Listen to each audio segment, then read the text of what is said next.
নমস্কার, শুভ সকাল বন্ধুরা। আমি টিনা আর আমার টিনা ভিলেজ ব্লগে আরও একটি নতুন ব্লগে তোমাদের সবাইকে জানাই অনেক অনেক স্বাগত আর অনেক অনেক ভালোবাসা। আশা করছি আমার এই ভিডিওটি তোমরা যেখান থেকে দেখছো সবাই অনেক সুস্থ আছো, অনেক ভালো আছো। তো এখন বাজছে সকাল 7:15 আর 7:15 থেকেই আমি আমার ভিডিওটি স্টার্ট করছি। আসলে কালকে তো অনেক রাত পর্যন্ত লাইন ছিল না, তার জন্যই আর কি ফোনে চার্জ দেওয়া হয়নি। সকাল থেকে কিছু কিছু কাজকর্ম করে নিয়েছি, চাও খাওয়া হয়ে গেছে। তো সেগুলো তোমাদের সাথে শেয়ার করতে পারিনি এই কারণে যে লাইন ছিল না, আর ফোনটা সকাল থেকে একটু চার্জে বসিয়েছিলাম তার জন্যই। তো চলো দেখতে থাকো সারাটা দিন আমার সাথে, স্কিপ না করে ভিডিওটি সম্পূর্ণ দেখো।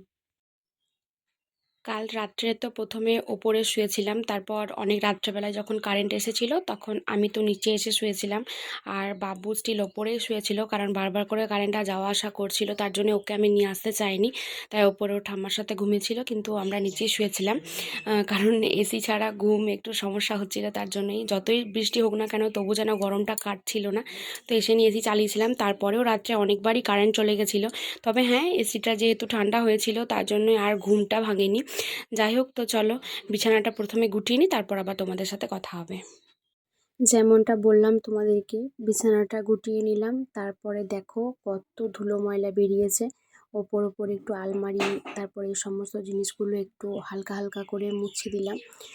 আর এই ঘরটাতে বলো আর আমাদের পুরো বাড়িটাতে বলো, এত বীভৎস ধুলো কোথা থেকে যে আসে তার কোনো ঠিক নেই। দেখেছো তো তোমরা যে রাস্তা থেকে অনেকটাই দূরে আমাদের বাড়ি, তবে এত পরিমাণ ধুলো ওড়ে না কি বলবো। বৃষ্টি হচ্ছে তাতেও এত ধুলো। তো যাই হোক, এই যে আমার নিচের ঘরটা তো ঝাড়া মোছা হয়ে গেল। তারপর আমি চলে এসেছি উপরে, আর এখন বীভৎস মেঘ করেছে, আর মায়ের শরীরটা আজকে সকাল থেকেই ভালো নেই, তার জন্যই আর কি ওপরের ঘরগুলো আমাকে ঝাড় দিতে হলো। তাছাড়া এগুলো সব কিছু মা করে নেয়, তবে মা আমাকে বলছিল যে তোমার কষ্ট হবে, করতে হয় না। কিন্তু আমি বললাম যে না, যখন করো তখন তুমি পারছো না তো আমি করে দিচ্ছি, আমার কোনো অসুবিধা হবে না।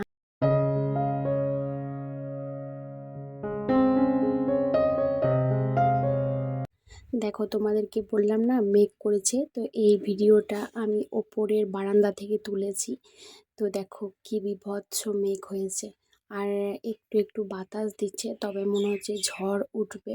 জানি না তোমরা ক্যামেরায় কতটা বুঝতে পারছো, আর তোমাদের ওই দিকে কি এরকম হচ্ছে কি না বলো তো। প্রত্যেক দিন সকালবেলা থেকে মেঘ করছে আর প্রত্যেক দিন কারেন্টটা চলে যাচ্ছে। এখন কিন্তু কারেন্ট নেই, খুব গরম করছে। আর এই দেখো বলতে না বলতেই বৃষ্টি নেমে এসেছে। এতক্ষণ আমি জানো তো বাসন ধুচ্ছিলাম, মানে বাসনগুলো অন্যদিন মা ধুয়ে দেয় তো, কিন্তু আজ তো বললাম মায়ের শরীর ভালো নেই তাই আমাকে ধুতে হতো। কিন্তু বাসনগুলো যেই মেজে উঠেছি অমনি তখন এত পরিমাণ বৃষ্টি আরম্ভ হয়েছে। তো মা বলল যে উঠে এসো, এই জলটাতে ভিজো না, তাছাড়া তোমার শরীর খারাপ হলে সংসারটা অচল হয়ে যাবে, তখন কিছুই করা যাবে না। তার জন্যই চলে এলাম। আর দেখো তোমাদের সাথে একটু শেয়ার করি, এই যে দেখো আমি যেখানে রান্না করি সেই জায়গাটার অবস্থা, শুধু যে রান্না করি সেই জায়গাটা তেমনটা নয়, গোটা ঘরের অবস্থা এত বীভৎস পরিমাণে খারাপ। দেখো কোথা না কোথা থেকে জল বেয়ে আসছে দেখো। অবশ্য এত বীভৎস বৃষ্টি না, মানে এটাকে আটকানোর কোনো উপায় নেই, একমাত্র যদি কারোর পাকা ঘর হয় তাহলেই। দেখো কেমন পুকুরের মতো জল জমা হয়ে গেছে, আর এই যে এই টিনটা থেকে টপ টপ করে জল গড়িয়ে গড়িয়ে আসছে। তো আর কি করা যাবে বলো। নিচে একটা আমি ঢপ পেতে দিয়েছি, ঢপে কিছুটা জল জমা হচ্ছে, তবে সবটা তো আর জমা হবে না। আর এগুলো দেখো, মানে এখানে উনুনে রান্না হয় তো তার জন্যে ভীষণ কালি ঝুল পড়ে থাকে। তো তোমরা প্লিজ কিছু মনে করো না, গ্রামের বাড়ি তো বুঝতেই পারছো এমনটা হয়েই থাকে। আর এখানে দেখো কেমন নোংরা জলগুলো পড়ছে, জলগুলো ভালো ভাবছো একদমই ভালো নয়। আর এই যে দেখো নিচেটাতে পুরো পুকুরের মতো জমা হয়ে গেছে, গ্যাস দিয়ে পুরো গড়িয়ে গড়িয়ে জল আসছে। এই সময় যদি গ্যাস জ্বালাই বলো কিছু না কিছু হয়ে যেতে পারে, তার জন্য আমার ভয় করে বলে আমি এই টাইমটায় গ্যাস জ্বালাই না একদম। তো এখন বৃষ্টিটা একটু ধরেছে বলে ওই জায়গাগুলো আমি একটু ভালো করে মুছে নিয়েছিলাম। তারপরে আমি ভাবলাম যে জলখাবারটা বানিয়ে দিই, আর এখনও পর্যন্ত বৃষ্টি ধরেছে বলতে ঝমঝম করে যে বৃষ্টিটা পড়ছিল সেটা একটু ধরে হালকা টিপ টিপ করে পড়ছে, তার জন্য ভাবলাম যে এইটাই সুযোগ, এরপরে আর সময়ও পাবো না সুযোগও পাবো না, কারণ বীভৎস মেঘ ডাকছে, আর প্রচুর ঘোর করে কালো হয়ে মেঘ এসেছে, আবারও বৃষ্টি হবে। তাই ভাবলাম আলু ভাজাটা চাপিয়ে দিই। আর আলু ভাজাটা চাপিয়ে দিয়ে আমি বাকি বাসন যেগুলো আমি ফেলে এসেছিলাম কুয়োর পাড়েই, সেগুলোকে আমি তুলে নিয়ে আসি। মাটিতে কাদাতে একদম যাচ্ছে তাই অবস্থা। ছোট ছোট বাটিগুলো কেবল তুলে নিয়ে এসেছিলাম, কারণ ওইগুলো তুলে না নিয়ে এলে কী হবে বলো তো, একদম ড্রেনে ভেসে ভেসে চলে যাবে।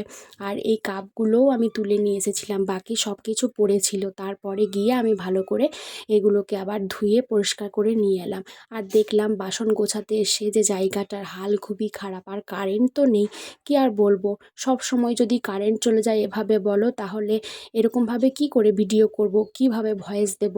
ফোনে তো চার্জ নেই, আর আমার কাছে এক্সট্রা পাওয়ার ব্যাঙ্কও নেই। পাশের বাড়িতে আর কতবার চার্জ দিতে যাব বলো। তো এই যে দেখছো, এখন আমার ফোনে মোটামুটি ওই 40% মতো চার্জ আছে। তার জন্যে ভাবলাম যে তাড়াতাড়ি করে কিছু কিছু তোমাদের সাথে শেয়ার করে নিই, তাছাড়া তো তোমাদের সাথে ভিডিও শেয়ার করতে পারবো না। আর এই দেখো আমি একটু একটু করে গুছিয়ে নিচ্ছি। প্রত্যেক দিন একটু একটু করে গুছিয়ে রাখলে একদিনে অনেকটা কাজ করতে হয় না। তো যাই হোক, করে তো নিতেই হবে। আর জল পড়ে যাচ্ছে। আর এখন কি হচ্ছে বলো তো, প্রত্যেক দিন যেহেতু বৃষ্টি হচ্ছে না, মাটির ঘরে ভীষণ সাবধানে কাজকর্ম করতে হয়। এই বৃষ্টির জল যদি একটুও দেওয়ালের গায়ে লাগে, তাহলে পুরো দেওয়াল ফুটে উইপোকা বেরোবে, মানে পুরো মাটি তুলে দেবে। জানি না তোমাদের কার কার মাটির বাড়িতে এরকম হয়। আমি জানি অনেকেই, বীরভূমের অনেকেরই মাটির বাড়ি আছে, তো তাদেরও নিশ্চয়ই এরকম সমস্যা হয়। আমাদের এখানে তো ভীষণ সমস্যা হয়। তো একদিকটা করে নেওয়ার পরে আমি এই দিকটাও করে নিলাম। ভাবলাম যে যখন ধরেইছি তখন সম্পূর্ণটা পরিষ্কার করব, তারপরে একদম যাব। আর মাঝে মাঝে কি করছি জানো, আমি মাঝে মাঝে আলু ভাজাটা একবার করে নেড়ে দিয়ে আসছি। তা নয়তো কি হবে, নিচে তলায় ধরে যাবে আর কড়াইটা নোংরা হবে। আজকে তো মানে কড়াই মাজতে বা বাসন ধুতে আবার কখন আমি পারবো তার কোনো ঠিক নেই। এখনও বাইরে ভীষণ বৃষ্টি হচ্ছে।